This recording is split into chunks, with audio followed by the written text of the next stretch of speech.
Good evening all of you. नमस्ते, नमस्कार, सत श्री अकाल, जय हिंद, जय Bharat. Dear students, today we will discuss about subject science, standard 10th, chapter number 1st, chemical reaction and equation.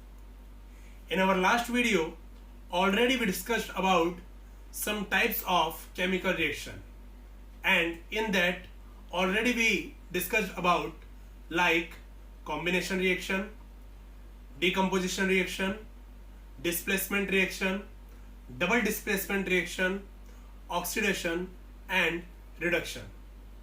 Dear students, today we will discuss about some effects of oxidation in our daily life. So dear students, आज हम oxidation का हमारी daily life के ऊपर, हमारी जो everyday की जो लाइफ है उसके ऊपर क्या इफेक्ट पड़ता है उसके बारे में डिस्कस करेंगे। तो अगर हम ऑक्सीडेशन के इफेक्ट के बारे में बात करें हमारे डेली लाइफ के ऊपर, तो हमें दो इफेक्ट देखने को मिलता है। जो हमें पहला इफेक्ट देखने को मिलता है वह है कोरोजन। कोरोजन मीन्स जंग लगना। किसी भी चीज के ऊपर जो जंग लगता है, लाइक जो आयरन है, जो मेटल की चीजें हैं, जब वो बहुत ही लॉन्ग टाइम तक किसी भी एयर, वाटर या मॉइस्चर के कांटेक्ट में आती हैं तो उन पर कोरोजन मतलब उन पर कोरोड लग जाता है, मीन्स जंग लग जाता है।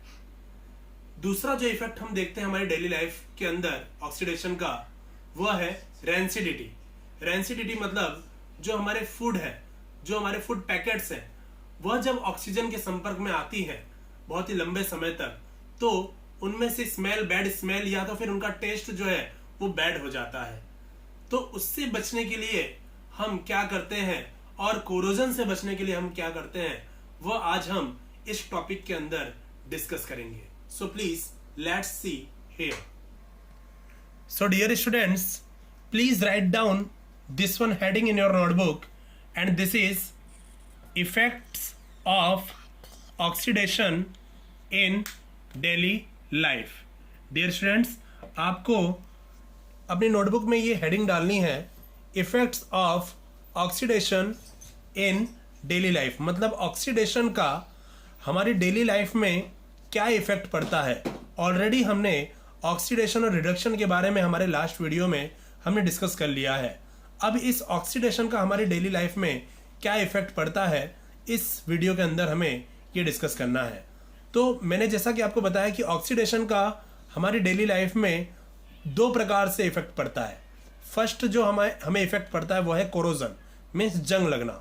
और जो हमें सेकेंड इफेक्ट पड़ता है वह है रेंसिडिटी, मतलब हमारे जो फूड पैकेट्स हैं, जो खाने की चीज़ें हैं, उनका खराब हो जाना, उनमें से बैड स्मेल आना या तो फिर उनका टेस्ट खराब हो जाना। तो ये दो इफेक्ट हमें ऑक्सीडेशन का हमारी डेली लाइफ में देखने को मिलता है। तो हम इसे अभी ब्रीफली यहां पर डिस्कस करेंगे। तो dear students, first you will be write in your notebook the first heading, and that is corrosion. In corrosion we will be write when a metal is exposed to substance such as moisture, air, water, acid, etc.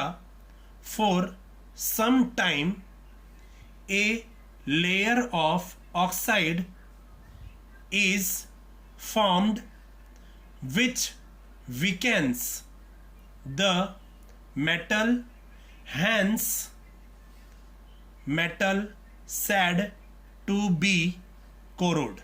Dear students, when a metal is exposed, मतलब कि जब कोई metal बहुत लंबे समय तक moisture means नमी, हवा, पानी और एसिड के संपर्क में रहता है। जब कोई भी metal like iron, silver, copper, इस टाइप की जो मेटल है बहुत लंबे समय तक नमी, मॉइस्चर, एयर, वाटर और एसिड के संपर्क में रहते हैं, तो क्या होता है कि ये जो मेटल है वो हवा के संपर्क में रहने से ऑक्सीजन के साथ में रिएक्शन कर लेते हैं, जिसकी वजह से इनके सरफेस के ऊपर ए लेयर ऑफ ऑक्साइड मतलब कि उनके सरफेस के ऊपर ऑक्साइड की एक लेयर आ जाती है, जिसकी वजह से ये जो मेटल है वो वीक पड़ जाते हैं, कमजोर पड़ जाते हैं, और ये जो इंसिडेंट है वही कहलाता है कोरोजन। मतलब कि जो मेटल है वो कोरोड हो जाते हैं, मतलब उन पर जंग लग जाता है। क्यों जंग लग जाता है? बिकॉज ऑफ वे मेटल जो है वो बहुत लंबे समय तक मॉइस्चर, एयर, वाटर और एसिड के संपर्क में रहने से उनके सरफेस के ऊपर ऑक्साइड की लेयर आ जाती है, ऑक्सीजन की लेयर आ जाती है, जिसकी वजह से वो वीक हो जाते हैं, कमजोर हो जाते हैं। और इस घटना को हम कहते हैं कि जो मेटल है उस पर जंग लग गया, आयरन पर जंग लग गया, लोहे पर जंग लग गया, जो भी आप कहते हो। तो डियर स्टूडेंट, इस तरीके से कोरोजन का हमारा ये टॉपिक जो हमें लिखना है, जो उसका डेफिनेशन लिखना है, वो यहाँ पर कंप्लीट होता है। फॉर एग्जाम्पल कोरोजन का अगर हम एग्जाम्पल देखें तो हमारे पास 3 एग्जाम्पल है कोरोजन के। First example is rusting of iron, means iron का जंग लगना। Second example we have black coating on silver. Silver is also one type of metal. तो सिल्वर जब भी ऑक्सीजन के एयर वाटर के संपर्क में आता है तो उस पर ब्लैक कलर का लेयर चढ़ता है ऑक्साइड का। आयरन के ऊपर आपने देखा होगा जब भी लोहे पर जंग लगता है तो जब लोहा जो जंग लग चुका है उस पर आपने देखा होगा ब्राउनिश लेयर आ जाता है।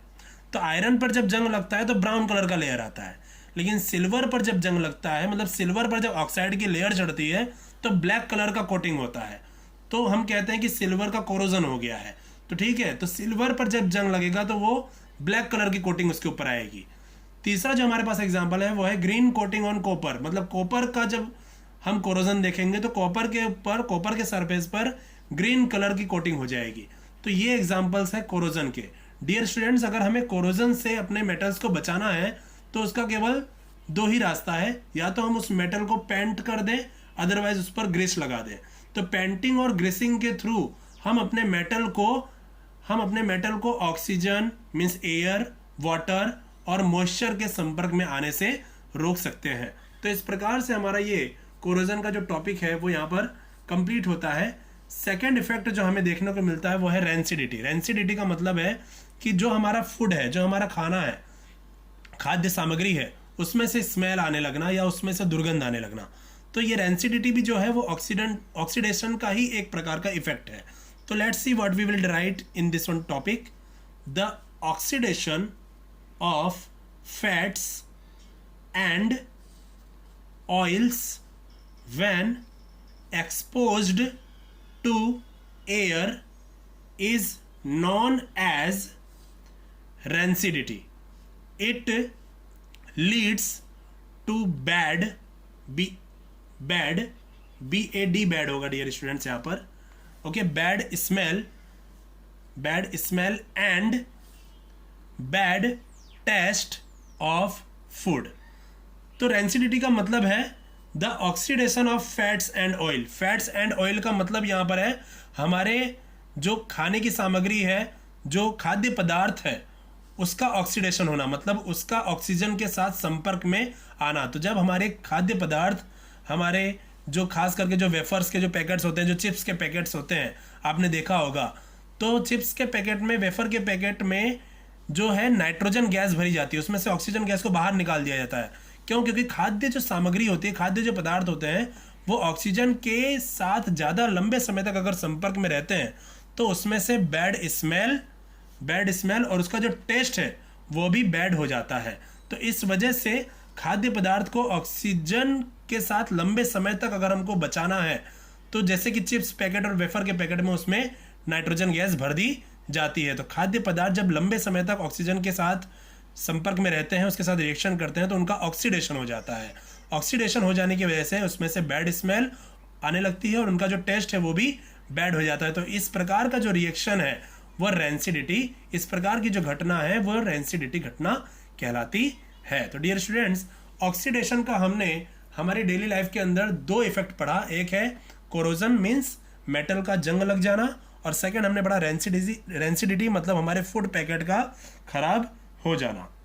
Now we will discuss our next topic and that is chemical reaction also classify on the base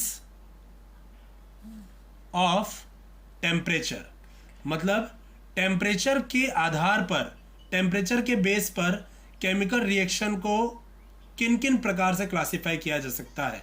हमने केमिकल रिएक्शन के ऑलरेडी कुछ टाइप्स के बारे में पढ़ लिए हैं, लाइक कॉम्बिनेशन रिएक्शन के बारे में हमने पढ़ लिया है, हमने डीकम्पोजिशन रिएक्शन के बारे में पढ़ लिया है, डिस्प्लेसमेंट रिएक्शन के बारे में पढ़ लिया, डबल डिस्प्लेसमेंट रिएक्शन के बारे में पढ़ लिया, ऑक्सीडेशन और रिडक्शन के बारे में पढ़ लिया। लेकिन टेम्परेचर के आधार पर, according to temperature, how can we classify chemical reaction, we will see here. हम टेम्परेचर के आधार पर केमिकल रिएक्शन को कैसे क्लासीफाई करते हैं उसे हम यहाँ पर देखते हैं। तो अकॉर्डिंग टू टेम्परेचर, टेम्परेचर के आधार पर केमिकल रिएक्शन 2 टाइप्स के होते हैं। First is exothermic reaction and second is endothermic reaction. So what is exothermic reaction? We will see here. Reaction in which heat is released along with formation of product is called exothermic reaction. ऐसा reaction जिस reaction में product के साथ में heat भी release हो, मतलब heat भी बाहर निकले, ऊर्जा उष्मा भी बाहर निकले, इस प्रकार की रिएक्शन को कहा जाता है exothermic reaction. For example we have burning of natural gas. So natural gas का मतलब होता है मीथेन, और मीथेन का जो केमिकल फॉर्मूला है वो होता है CH4। So this is a methane. When we burn methane with a oxygen, then we get CO2 means carbon dioxide plus H2O means water, and we also get heat also. It means जब भी natural gas को हम burn करेंगे oxygen के साथ में, तो product के तौर पर हमें कार्बन डाइऑक्साइड और वाटर और उसके साथ में कुछ मात्रा में हीट भी रिलीज होगी। तो ऐसा केमिकल रिएक्शन जिसमें प्रोडक्ट के साथ में हमें हीट भी मिले, तो इस प्रकार के केमिकल रिएक्शन को हम exothermic chemical reaction, exothermic reaction कहते हैं। Now the second one is endothermic reaction. Endothermic reaction. In this reaction, the reaction which requires energy in the form of heat, light and electricity is called endothermic reaction. Dear students, ऐसा reaction जिस reaction को complete होने के लिए heat, light, otherwise electricity, short में अगर मैं बात करूं तो ऐसा रिएक्शन जिसे कंप्लीट होने के लिए ही एनर्जी की ज़रूरत पड़े, तो ऐसे रिएक्शन को एंडोथर्मिक रिएक्शन कहा जाता है। अदरवाइज ऐसा रिएक्शन जिसमें हम एनर्जी को प्लस करते हैं, उसे इंक्लूड करते हैं कंप्लीट होने के लिए, तो इस प्रकार के रिएक्शन को एंडोथर्मिक रिएक्शन कहा जाता है। और इस प्रकार के रिएक्शन में एनर्जी का जो फॉर्म होता है वो 3 फॉर्म होता है। या तो एनर्जी हीट फॉर्म में होगी, अदरवाइज लाइट के फॉर्म में होगी, अदरवाइज इलेक्ट्रिसिटी के फॉर्म में होगी। और इसका एग्जाम्पल ऑलरेडी हमने देख लिया है। फॉर एग्जाम्पल हमने डीकम्पोजिशन रिएक्शन के अंदर हीट, लाइट और इलेक्ट्रिसिटी का यूज करके रिएक्शंस कैसे कंप्लीट होते हैं, तो वही एग्जाम्पल हम इस एंडोथर्मिक रिएक्शन के अंदर लिख सकते हैं। So dear students, till chapter is not over now, अभी तक चैप्टर ओवर नहीं हुआ है, we will discuss some activities of this chapter in our next video. हम अपने नेक्स्ट वीडियो में कुछ इंपॉर्टेंट एक्टिविटीज इस चैप्टर के बारे में हम डिस्कस करेंगे। So please stay your home, be safe, be healthy. Thank you so much.